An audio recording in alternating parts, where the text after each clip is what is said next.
morning, everyone. This conference is about Charity 3.0, right? Rethinking the way we engage with the poor and moving away from the dominant approach of kind of emergency and relief that we've been talking about this morning and a little bit I did last night in Tom, to this entrepreneurial understanding of entrepreneurial solutions to poverty. I think this is a very important shift, so I'm really happy to be part of it and be part of this discussion and to learn from all the other speakers. This morning, Soledad's talk was great, and then the pastor's talk was fantastic, and all the examples about how this is really not about us, right? We sometimes want to make poverty alleviation about us. We want to be the hero, and I think this focus in looking at the creative capacity of the person is so important. And this is something that we've been doing at the Poverty Cure Project and also with the film Poverty, Inc. We showed the trailer of it last night, and I think some of you saw the screening a couple weeks ago here in Kansas City. But what I want to do today is talk about Charity 1.0. So that's a little strange. Aren't we moving forward? I mean, isn't the charity not working? Why are we going back? Why would I be talking about 1.0?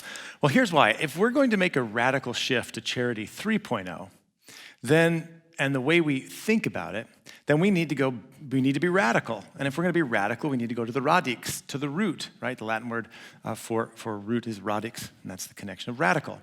So some of you use iPhones, right? I have an iPhone 6. I like the iPhone 6. Right? I wasn't sure if I would, but I like it. So maybe I'll get an endorsement from that. From Apple, will support Poverty, Inc. But anyway, I like the iPhone 6. Now, let's imagine that it came out with an iPhone 7. And the iPhone 7 looked different. It worked differently. It was always failing. It was always crashing. The phone didn't work. The apps didn't work. Sometimes they worked, but then it was like here, and this part worked in little things, but the overall effect of the iPhone 7 was driving you crazy. And sometimes it would like burn your hand, okay? You would say, they say, look, we need an iPhone 8. Now, if they were gonna do an iPhone 8, would you want them to build it on the iPhone 7, or would you want them to go back to the iPhone 6 that you liked so much? You wouldn't want them to build it on the broken model. You want to build it on a model that actually worked. And that's why I want to talk about Charity 1.0. Because C.S. Lewis has this line, he says, progress is not going forward if you're going in the wrong direction. So if we're going to improve the way we engage with the poor, if we're going to promote entrepreneurial solutions to poverty and build a Charity 3.0, then we need to build it on the right foundations, not on broken foundations. Now, last night I talked about how we need not just a heart for the poor. We do need a heart for the poor. We are called by God to serve the poor. That's not a question. But we also need a mind for the poor, right? I talked about this intrinsic connection between charity and truth, and that when charity is separated from truth, it degenerates into sentimentality. Right? And I mentioned that we're not called as Christians to random acts of kindness, okay? We're not called to exercise our will on behalf of the poor.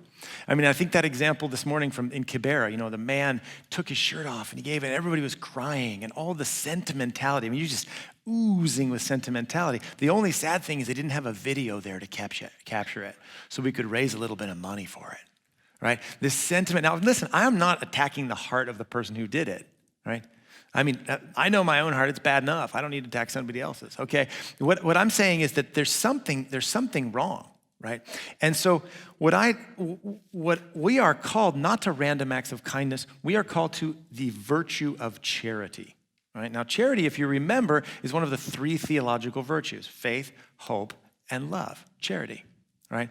So, and as I talked yesterday, it's connected to the cardinal virtues of prudence, justice, temperance, and bravery.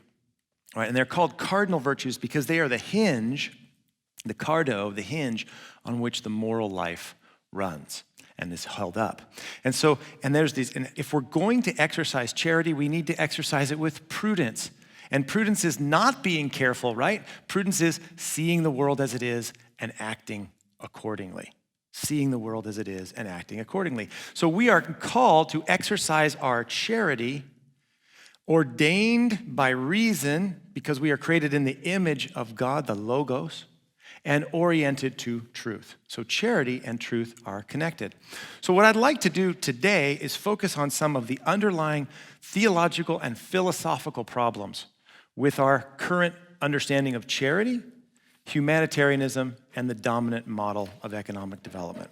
I would argue that the dominant idea of how we engage the poor is not charity, but is humanitarianism. And humanitarianism looks like charity, but it's actually a secular, hollowed out version of Christian love that stays focused on material needs. It has limited horizons. It doesn't look at the spiritual capacity of the person. It stops at providing material comfort and needs. Are we supposed to provide material comfort and needs? Of course. But are we supposed to stop there? And the answer is no. And so modern humanitarianism, modern charity, stops at this limited horizon of the person. It is a sentimental love of mankind, but isn't really that interested in individual men and women and their story, in their situation as subjects.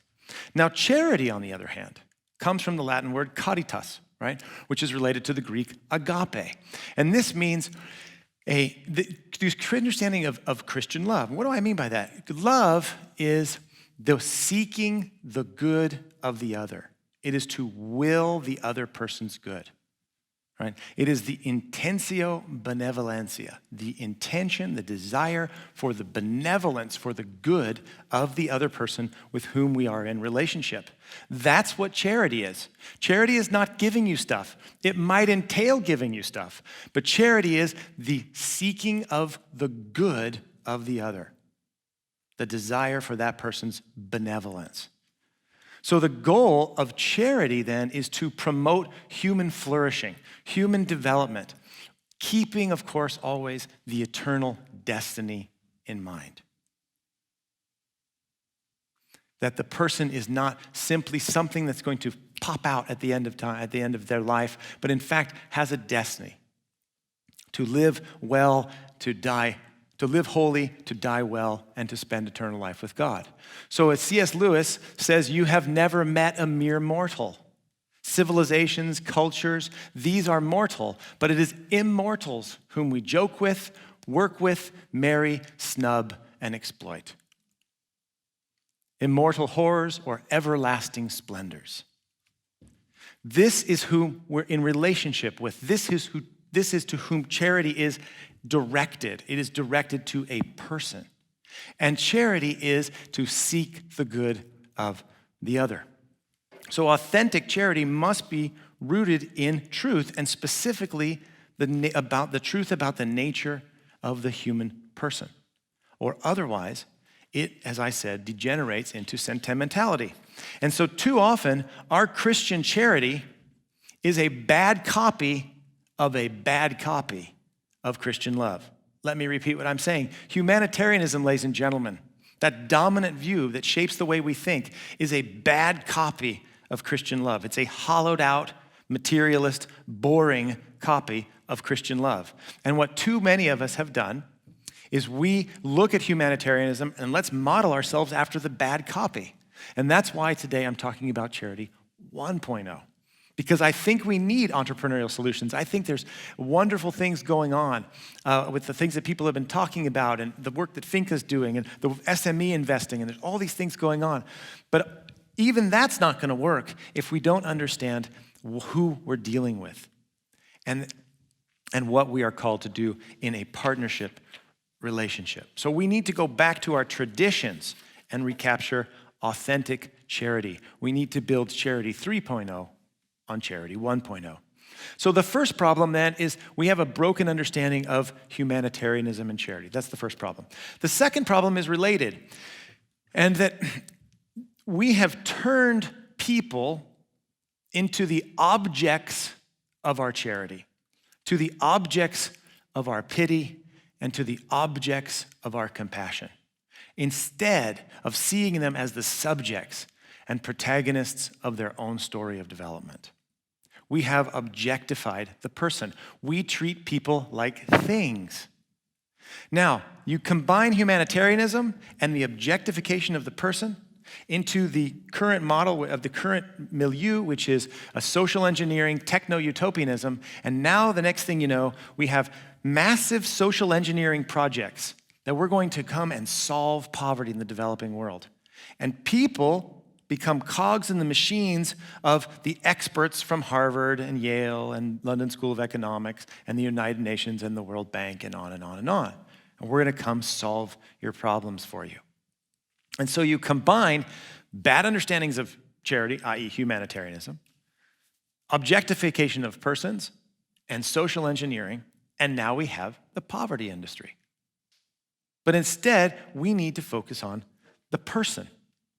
Now, why is the person, maybe it's not right, important? Let me talk about this for a minute. I said we treat people like things. I gave this thing. I said we turn people into the objects of our charity, the objects of our passion, the compassion objects of our pity. Okay, what do I mean? Let me give you an analogy, okay? And since we're at a church, I'll give you an analogy from the Bible, all right? That'll maybe help us understand what I mean. In the beginning, when God created the world, he created Adam.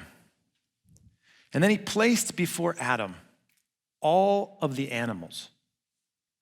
And Adam named the animals. And after that, though, Adam was not satisfied. There's something wrong. And God said, it is not good for man to be alone. Let us make him a helpmate. So God put Adam into a deep sleep, and out of Adam's rib, he created Eve. And he put Eve in front of him. And what did Adam say? He said, at last, bone of my bone, flesh of my flesh, at last. Angelo Scola describes it like this. What Adam saw was identity, bone of my bone, flesh of my flesh, and difference. Identity and difference. And in that identity and difference was a call to communion. And that communion is sublime in itself. But from that communion comes another subject willed for his or her own sake. Another subject willed by God for his or her own sake. You hear sometimes saying, children are a gift. And they are a gift. And I don't mean that sentimentally. I mean that ontologically. Children are not a choice. Children are a gift that we are given to steward because they do not belong to us. And they don't belong to the village. They belong to God himself. Willed by God for their own sake, in community, in relationship. Children are ontologically a gift. Now, what happens? You have in this relationship identity and difference. And Adam and Eve are in an intersubjective relationship. Bone of my bone, flesh of my flesh, two subjects in relationship with one another. And then what happens? The fall happens, right? And what do they cover? They cover their difference. And then God says, you shall desire your husband and he will lord it over you. And what happens is the gaze of Adam stops at the difference. The difference comes in front of the identity. And Adam turns Eve into an object for his own gratification, for his own use, and vice versa. And so we have an objectification. Now, of course, one of the things in tradition in Christian marriage is understood as a remedy for concupiscence, okay? What in the world is that, all right? Concupiscence, remember, are the effects of original sin. And St. Paul says, I do what I hate and I don't do what I want. Okay, you know that feeling? You're like, I'm going to be really nice. I am not going to say a bad word. Do you know what that person did? Right? Oh, I blew it, right? You have this something pressing against the center of your freedom. And our freedom is overtaken by our passions, right? I do what I hate, I don't do what I want. That's the effects of concupiscence. Now, in the marital life, in the sexual life, marriage is a remedy for concupiscence. And pardon my vulgarity, but I do not mean that marriage is an outlet for horniness. That's not what it means. It means that it is a cure for the effects of original sin, which means what? That in an intersubjective relationship between the man and a woman, in self-gifting, in self-donation, the man and the woman give themselves to one another, and the difference comes here into its proper place. And they see each other in an intersubjective relationship. And they become naked without shame. The original unity of man and woman. Now, this objectification that you all understand, there's no one in the room who's like, I don't get that. You all get that. We have all experienced it.